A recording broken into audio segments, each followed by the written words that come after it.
Nope. Hey, it's Marshall, and today I'm here for the 10 worst albums of 2021. Where to even begin? Well, I don't have a script, I don't have anything, I just have my list on the screen and that's going to be it. I don't really feel like these albums deserve any complex editing, so this is going to be pretty much Fantano style, just me talking, not much happening, not even a webcam this time around because I just want to get this done. I don't even know what's going to be in the screen right now, it's probably just going to be black, or I'm going to be putting like some random video or whatever. But anyway, these are the 10 worst albums of 2021, yay. Alright, so number 10 is actually from a band that I used to be a big fan back in the day. In 2016 they dropped an album that I thought, huh, this is actually pretty alright. I don't mind listening to this every now and then. And it ended up being my obsession for like a whole year of my high school. And that's Wolfmother, and this year they dropped their new album, Rock Out. Wanna guess how it turned out? Well, you don't really need to think much, it's number 10. I know, that title is pretty generic already, but it gets even worse. Their previous album is titled Rock and Roll Baby, as if things couldn't get more generic. That album was already pretty mediocre, it felt pretty much like a rehash of ideas. This new album is pretty much a rehash of that album, so it's a rehash of the rehash. And yes, that is just as bad as it sounds. I want to say that those feel like B-sides, but that's not even that. It's like W-sides, Y-sides, I don't know, Z-sides, let's just go with that. I'm actually surprised by this album, in how incredibly bland it is. It's like they tried to make it that way. Imagine like this. Hey guys, I have a proposal. What if we tried to make the most middle-of-the-road album possible? Like, see that middle of the road? Let's calculate to find the most accurate middle we can get of this road and make an album out of it. And that's exactly what this album sounds. It's like a blank canvas or hard rock. Or another way you could put it, it's like if you fed an AI like 3000 hard rock albums and asked it to come up with something, it would probably come up with something like this. Maybe a little better, but something like this. But at least this album had two songs that I thought was pretty alright. Only Way and Mental. I'm not crazy about the songs, they are far from being one of the best songs of the year, but at least it was an alright experience listening to these. So for that reason, this album is number 10. If it wasn't for that, this would be way higher here. And talking about way higher, let's move on to the next. At number 9, we have an album that, when I first saw this was going to come out, I thought, this is going to be hilarious. But when it dropped, the most hilarious thing I had to say about it was the album cover. It's Soulja World by Soulja Boy. I mean, look at this album cover. This man is like so proud of his clocks, like, man, if you need to know the time, just read Soulja Boy. Big Ben? Who the heck is Big Ben? I'm Soulja Boy and I got all the time you need. Look at my wrist, bitch! Anyway, besides the janky album cover, this album's pretty boring, man. That's all I can really say about it. So, basically the sound of this album is just Soulja Boy going trap, but it sounds like a bootleg. That's pretty much all it is. It's a... I don't even feel like Travis Scott. It's like Lil bootleg. You don't know who Lil is? Don't worry, me neither. That's pretty much the level of this record. There isn't even like a specific track I want to highlight. It's just... Also about what Lil B is doing this, your guess is as good as mine, I have no idea. And that's pretty much all there is to say about this record. There is not a lot to talk. It's Soulja Boy, Soulja World, Soulja Boy Going Trap, a bootleg album from a guy that apparently is really into bootlegs, considering his attempt to get into the world of video games. Anyway, number 8. At number 8 we have an album that I actually think is pretty overhated. Don't get me wrong, it's not good at all. It's number 8 on this list, of course it isn't. But usually people put this at like number 1, number 2 in their lists, when in reality it's actually much more tolerable than what this artist has put out in the past. It's Tones and I. Welcome to the Madhouse. Well, much like Wolfmother, there's two songs that save this album to me, Not Going Home on Dark Waters, but they actually do that job worse than Only Way and Mental. They're still very much on the mediocre side of things. But the instrumentals are actually kinda inoffensive. I feel like that's the best word to use in here. They don't really hurt your ears or anything, they are just really inoffensive. Yeah, that's the perfect word, I use it twice. That's a right sign of it. Yet, yes, the worst thing this album offers is easily the vocals. I find them in here to be much less degrading than they were in Dance Monkey and all the other songs from that goddamn EP.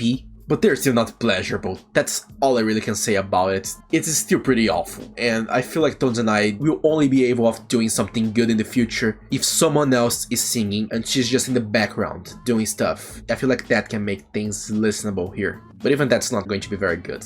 Now for number 7, this is possibly the most surprising entry in this list. I feel like most people probably didn't expect to see this, but here it is. It's Black Keys with their new album 𝕸𝖆𝖗𝖘𝖍𝖆𝖏. It's a covers album, which, okay, it's not exactly something that people praise much, but this is easily the worst covers album that came out in this year specific. And well, I'm going to put on screen a picture that exemplifies perfectly what this album sounds like. Ready? 3, 2, 1, go! Are you seeing just a blank space? Good, because that's what it is. It's blank. It's nothing. This album is a huge sonic nothing. It's one of the most uninspired pieces of music I've ever heard.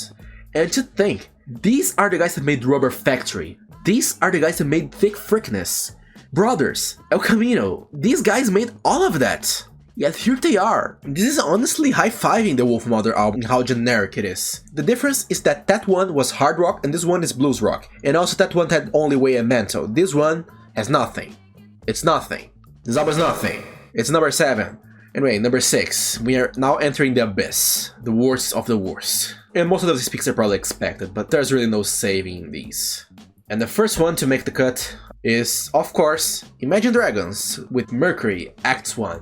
I'm actually going to save words for this. You guys already know Imagine Dragons. They pretty much do exactly the same thing they've been doing for the past few years. Just a smidge better. That's right, better. I don't mind the lead single Follow You. Wrecked is probably their best song in a very long time. But what really makes this album so hideous and so unbearable is when Dan Reynolds decides to sing like a velociraptor. Honestly, if they send those recordings to like Steven Spielberg, he'll go like, okay, you're hired. And they will go like, okay, to act in the movie, that's awesome. And he'll go like, nope, to voice the dinosaurs. That's one heck of a growl if I heard one. And I feel like that's giving me PTSD, man. I'm even lost for words for this. These guys have a label, dudes. How the heck did the label approve this? How? Listen to Cutthroat for an example of this. I'm already talking too much about this. It's their best album since Smoke and Mirrors, but this doesn't really mean much. Next. Number 5. The biggest disappointment of the year. I'm already going to begin saying who the hell this is. It's the band Stöner and their album Stoner's Rule. I know that title, that band name, it's already a sign that this thing is going to be pretty much just a Wolfmother / Black Keys case just with stoner rock. And I don't blame you if you think that, but no, it's way worse. But before that, I just want to tell something. Stöner is a new trio of stoner rock. And just so you know, 2 of the members of this thing are Brent Bjork and Nick freaking Olivieri. That's right, both from Kaya's fame, Nick from Queens of the Stone Age, Brent Bjork and his acclaimed solo career. Those guys are here. Those guys and another rando is a stoner. This should have been amazing. Yet, it's number 5 in this list. Where to begin with this? Let's go. 1. Terrible production. It feels like they recorded this using the microphone of the cheapest earplug they could find. 2. Bad lyrics.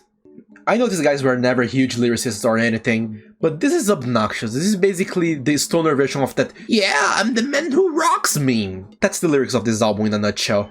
3. Boring ass compositions. Seriously, I think that's probably the most uninspired album I've heard this year. Yes, even more than 𝕸𝖆𝖗𝖘, even more than Rockout, even more than a certain album that is going to show up in this list.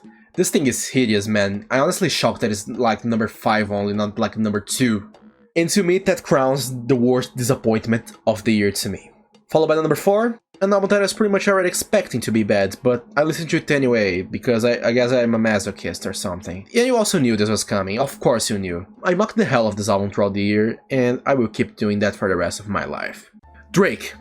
Certified Lover Boy. Or how I like to call it, Certified Landfill.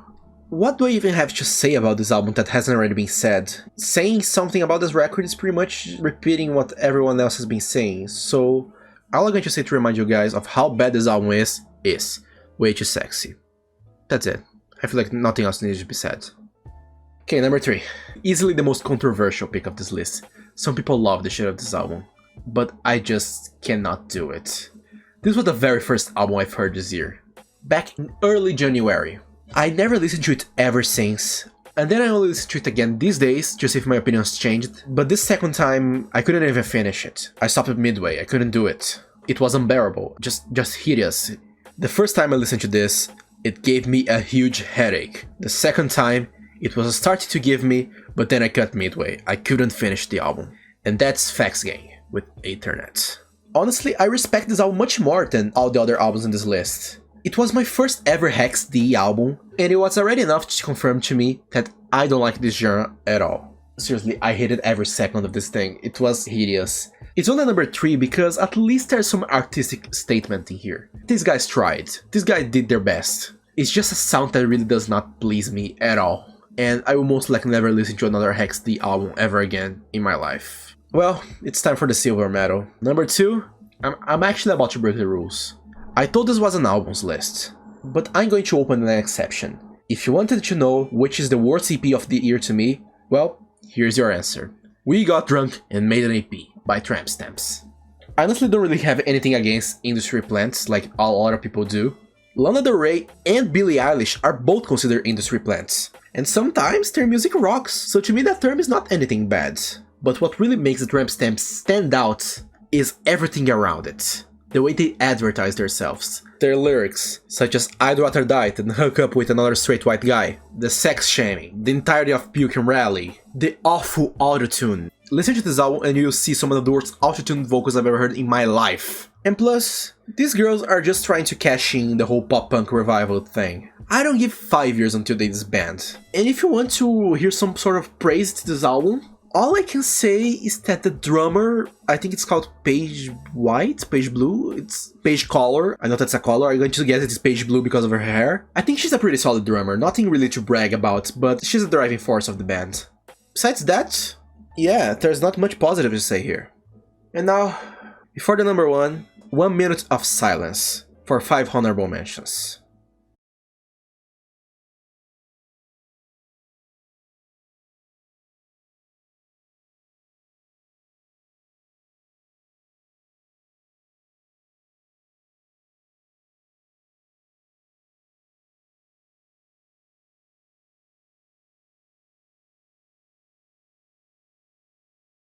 Well, that's it. Number 1. The worst album of 2021. I don't think I can pronounce the name of this band, so I'm going to be referring them as the F words. Anyway, the gold medal goes to We Don't Give a Fuck About Shit by the F words. Yeah, this is pretty much as bad as it sounds. For this kind of list, I think it's unfair to pick really small artists like really underground ones, because sometimes it may feel like bullying them, and I don't want to give this impression. But even though you probably never heard this name, the F words, let me introduce you to them. This is a hardcore punk project masterminded by no other than 𝕸𝖆𝖗𝖘𝖍𝖆𝖵.